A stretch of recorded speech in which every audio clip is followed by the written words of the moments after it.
صباح الخير. التريكي كويستشن اللي هنتكلم عليه النهارده هيعرفني امتى بستخدم is وامتى بستخدم does في الجملة من خلال سؤال MCQ. يلا بينا نقراه مع بعض.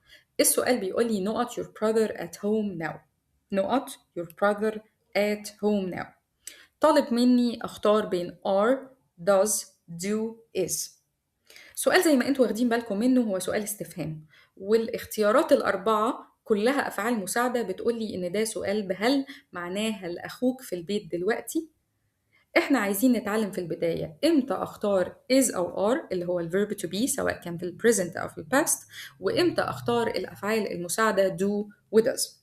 في البداية يا ولاد لازم نكون عارفين إن verb to be ليه قاعدة بتسهل عليا الدنيا. إمتى أختار verb to be في الجملة؟ عندي 4 حالات، إيه هما؟ نحفظهم مع بعض. حالة صفة مكان verb مضاف له ing. مرة كمان، حالة صفة مكان verb مضاف له ing. هنشرح بالتفصيل. يعني إيه حالة؟ يعني أنا بوصف حالتي، أنا مبسوطة، أنا زعلانة، أنا مرهقة، يبقى I'm tired, she is tired, we are hungry. بنوصف حالتنا. طيب ممكن نكون بنتكلم عن صفة، he is smart, she is short، بوصف حد. ممكن كمان verb to be يعبر عن مكان حد موجود عندي، they are at home, we are at school. وطبعا طبعا طبعا verb مضاف له ing اللي بيعبر عن زمن المضارع المستمر، لأن احنا كنا أخدنا إن المضارع المستمر بيتكون من ضمير الفاعل verb to be وبعدين الverb مضاف له ing. يبقى امتى هلاقي verb to be في الجملة سواء كان في البريزنت أو في الباست؟ في 4 حالات: حالة، صفة، مكان، verb مضاف له ing. نيجي على الجزء الأسهل وهو يعتبر الكيورد اللي بيعرفني أحل السؤال إزاي، الأفعال المساعدة do, does, did. do does إحنا أخدناهم خلاص في البريزنت سيمبل، أفعال مساعدة بتيجي في بداية السؤال بمعنى هل، وبتتميز بإن الفيرب بيجي بعدها في المصدر. نفس الكلام بينطبق على did في دراسة الماضي البسيط.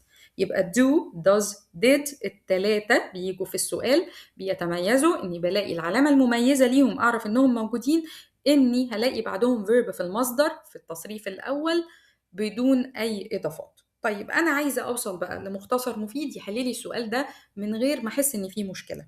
المختصر بيقولي لقيت do does و did وهختارهم، يبقى أنا أكيد شفت في الجملة فعل في المصدر بدون أي إضافات. هختار do و does و did يبقى عيني شافت فعل في المصدر بدون أي إضافات. طب إمتى هختار verb to be سواء كان is أو are في present أو was أو were في past؟ أكيد أكيد أكيد ما لقيتش verb في المصدر، ما فيش verb في المصدر أو في التصريف الأول. نرجع للسؤال بتاعنا ونحاول نحله مع بعض. يلا بينا. Not your brother at home now. Not your brother at home now والquestion mark في الآخر. أول يا ولاد ما تجيلي أي جملة MCQ أدور فيها على ضمير الفاعل أو الفعل عشان أعرف هو هياخد فعل شكله إيه. فأنا هنا كانت عندي في الجملة أول حاجة هي your brother. في ناس كتير هتغلط وتقول لي دي تاخد ضمير الفاعل you. غلط، نركز كويس. أما أقول لك your brother يعني أخوك، فأنا بتكلم بقول لك هسألك سؤال وأقول لك أخوك أو أخوكي فين؟ هتقولي لي والله هو جوه، هو نايم، هو في المدرسة، هو. فيور brother هتاخد الضمير هي سهلت لي جزء كتير من حل المشكلة، جزء كبير، وعرفتني إن إحنا اخترنا هي وشي وإت بنعتبرهم أسماء مفردة. هي وشي وإت أكيد يبقى الاختيار اللي موجود قدامي هيبقى does أو is، لأن دول اللي بيجوا مع الضمائر المفردة، وبالتالي فإن are و do دي اختيارات غلط مش معانا. دلوقتي احنا هنشتغل دايما في الام سي كيو بنظام اسمه الاكسكلوجن، الاستبعاد. استبعد الغلط وركز تفكيرك، بدل ما على 4 اختيارات لا خليتهم اختيارين. ده هيحل لي الجملة حتى لو كنت أنا مش واثق من الإجابة. فمبدئيا أنا استبعدت are و do، لأن are و do الاتنين بيجوا مع ضمائر الفاعل الجمع وليس المفرد. كده أنا قدامي is و does. تعالوا بقى ندور في العلامات اللي تخليني أقول أختار does ولا is.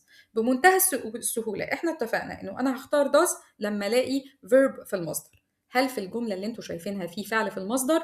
لا للأسف مفيش. يبقى بالتالي does كمان غلط.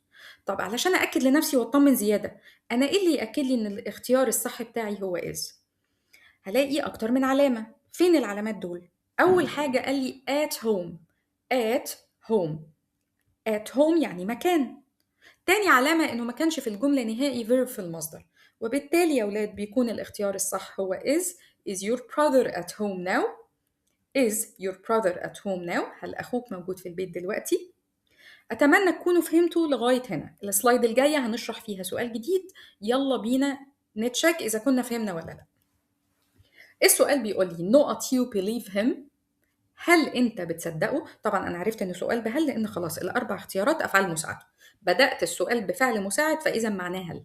هل أنت بتصدقه؟ طيب في البداية اتفقنا هندور على مين؟ على الفاعل أو ضمير الفاعل. من غير كلام ضمير الفاعل قدامي هو you. يبقى بما إني اخترت ضمير الفاعل you أنا قدامي حل من اتنين، يا are يا do، وبالتالي هيكون does و is اختيار خاطئ. عملنا exclusion للاختيارين اللي تحت does و is، تبقى لي do و are. بالراحة كده تعالوا نفكر، هل امتى اختار are وامتى اختار do؟ انا دايما بروح الاول بالنسبة لي بشوف do و does لان هما اللي بيحلوا لي المشكلة ببساطة. do عشان اختارها لازم الاقي فعل في المصدر. تعالوا نشوف في الجملة هل هلاقي فعل في المصدر؟ يا ولاد فعلا أنا لقيت believe يعني يصدق verb في المصدر بدون أي إضافات، وبالتالي هيكون are اختيار خاطئ وتكون بالتالي إجابة الجملة بكل سهولة do you believe him؟ هل أنت بتصدقه؟ وطبعا ده سؤال استفهامي. تمام؟ كده احنا خلصنا الجزء ده، أتمنى تكونوا فهمتوه. تابعونا على صفحتنا على اليوتيوب، سبسكرايب وشير علشان يوصلكوا كل جديد مننا. شكراً.